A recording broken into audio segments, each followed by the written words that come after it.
Hey guys, I'm Nisha Homi and welcome back to my channel. Today I'm sharing an instant healthy breakfast recipe which can be made in just under 10 to 15 minutes.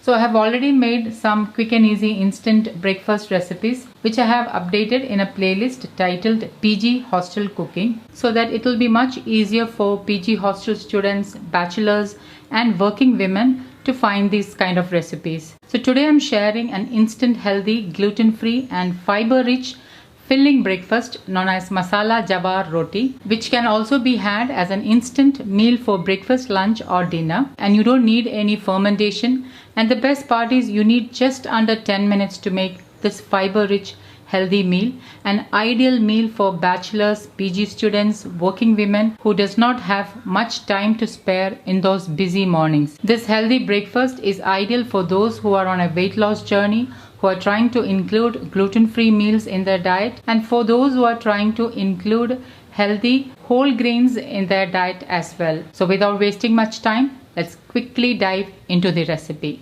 To make this instant, quick and easy, healthy and fiber-rich breakfast recipe, I have already grated half of a cucumber, 2 green chilies finely chopped. You can increase or decrease green chilies to suit your taste. 1 medium-sized carrot grated, half of an onion chopped, and a small handful of coriander leaves which I have finely chopped. Into a bowl, I am adding in the grated cucumber, green chilies, carrot, chopped coriander leaves and onion, finely chopped onion. Into this I am adding in half cup of jawar atta. So I am using organic jawar flour. Add in pink Himalayan salt as needed. 1/4 teaspoon ajwain, also known as carom seeds. So I am just adding the ajwain into my palm and I am crushing it before I am adding it so that the flavors are released.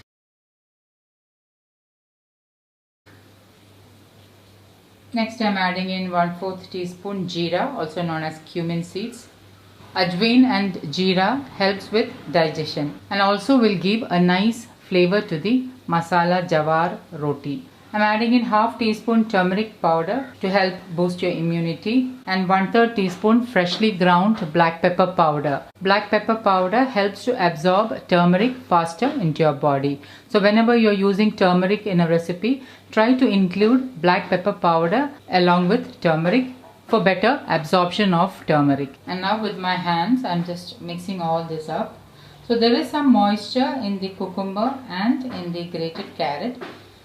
So you may not need much water to make this into a spreadable dough consistency. So as you can see, the moisture has released out from the grated cucumber and the grated carrot. So I'm just adding in about 3 tablespoons or 1/4 cup of water. Little by little. Add the water little by little.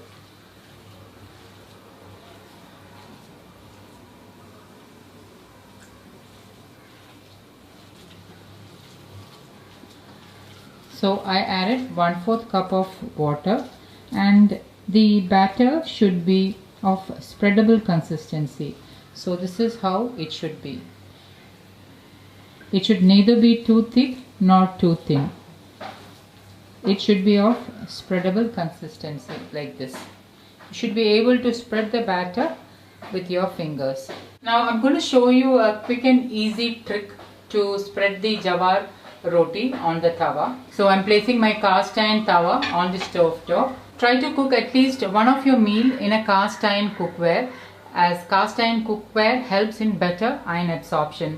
So if you have iron deficiency anemia, at least one of your meal should be cooked in a cast iron cookware, and make sure that you're using a well seasoned cast iron tawa. So I have not heated the cast iron tawa, and without heating the cast iron tawa, I'm drizzling in about half teaspoon of desi ghee.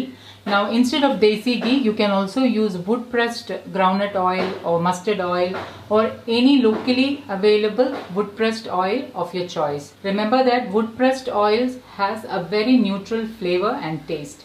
And now just spread the desi ghee all over the cast iron tawa. And I'm dividing the dough into two. So I'm just taking 1/2 of the dough, lightly roll it in my hand like this and place it on the tawa. Next I'm dipping my fingers in water and I'm spreading it out into a round roti.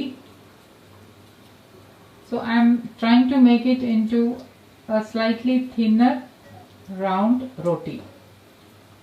Now the best thing about jawar is that it's a summer grain. It helps to cool your body. It's rich in protein and fiber. It's a millet and it's completely gluten free. So I have spread it out into a circle and I'm just going to make a small indentation or a hole in the center. And now I'm going to turn on the gas stove and place the cast iron tawa on the stove top. Okay, now the tawa has heated, so I'm drizzling in a little bit of desi ghee in the middle and on top, about 1/2 teaspoon of desi ghee, and I'm going to cover it and let it cook on low flame for about 2 minutes or so. So it's about 2 minutes, and some of you had asked me why you need to make a small indentation in the middle. So this is actually to help the oil or desi ghee to disperse evenly underneath the roti, and also it will help to release the steam and thus it helps in even cooking. So I'm going to turn it over, and like I mentioned, I am using a well seasoned cast iron tawa. Just flip it over, and after about 2 minutes the roti is ready and you can remove it to a plate.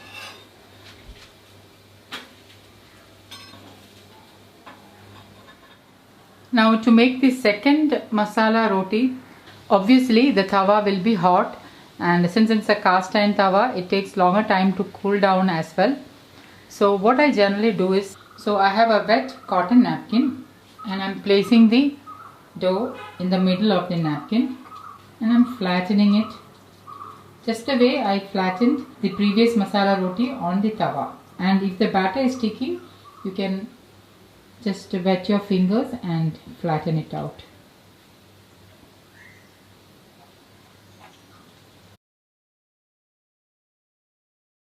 Tawa is heated and I'm just lightly greasing it tawa. You can also use a paper napkin to do this. I'm using a homemade potli. I've already shared how to make this potli in a previous video. I will leave the link in the description box below just in case you want to know how to make this potli. And now I'm placing the napkin roti side down on the hot tawa. Reduce the flame to the lowest before adding. And just leave it for about 30 seconds. Remember, the flame is on the lowest, and carefully remove the wet napkin. With a spoon, I'm just making a small indentation in the middle. Drizzle a little bit of desi ghee or any wood pressed oil of your choice. Cover and let it cook. Let's check on after about 2 minutes.